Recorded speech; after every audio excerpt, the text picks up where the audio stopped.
তোমার বড় বোন যে অনেকদিন ধরে নিখোঁজ, তাকে পাওয়া গেছে, সে বাড়ির ঠিকানা খুঁজে পেতে চায়, এটা কি তোমার আসলেই তোমার বোন? বলো। এখন সে যদি ফিরে চলে আসতে চায় কি করবা বলো? নিয়ে আসবে। তাহলে তাকে তোমরাও চাও, তাই না? তোমার আম্মু কোথায়? বাসায় নাই। তোমার আম্মু কি বলো? তোমার আম্মু কোথায় গেছে বলো? আমার আম্মু নিখোঁজ। কতদিন ধরে? 1 বছর ধরে। 1 বছর। ছোট বোনই নেই। বৃষ্টির মা কি খবর বলেন এখন? ছোট মনে হয় যে 1 বছর থেকে হেরা গেছে, পাইনি। হ্যাঁ। নিখোঁজ। কোথায় গেছে? কবে থেকে হারায় গেল? এই যে শেখ হাসিনা দেখো ই হয়েছিল ওই সময় তো বলা হয়েছে। 5ই আগস্টের পর। এখন এই যে বৃষ্টি মেয়েটা যে ঢাকায় আছে, সে অনেক বড় হয়ে গেছে, সে এখন দেশে ফিরতে চায়, মানে এলাকায় ফিরতে চায়। এখন আপনারা গ্রহণ করবেন কিনা তাকে?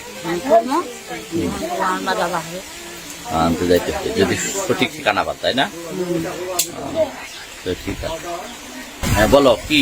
আসসালামু আলাইকুম, আমি মোহাম্মদ জাহিদ হাসান মুন্না। আর যে বৃষ্টি আমার ফুফাতো বোন। হ্যাঁ। সে অনেকদিন ধরে ঢাকায় ছিল, হ্যাঁ। কিন্তু সে কোথায় ছিল তার কোনো খোঁজ ঠিকানা পাওয়া যাচ্ছিল না। জি। এরপর ওর খোঁজ ঠিকানা সবই পাওয়া গেছে। সে ওখানে আমার নামও বলছে, আমার উল্লেখ দিছে, আমি ওকে দেখছি মোবাইলে। অতএব ও আমার ফুফাতো বোন, আমরা ওকে চাই। চিনতে পারছো তুমি? হ্যাঁ ইনশাল্লাহ। কোনো সমস্যা নেই। ঠিক আছে। আপনার নাম কি বলেন? আমার নাম মুসাম্মদ মনসুরা বেগম। জি। বৃষ্টি আমার ভাগ্নি। জি। ও অনেকদিন ধরে ঢাকায় আছে। ও ঢাকায় যায় হারিয়ে গেছে, আমরা জানি না, ওর খোঁজ পাই না কোনোদিন। জি জি।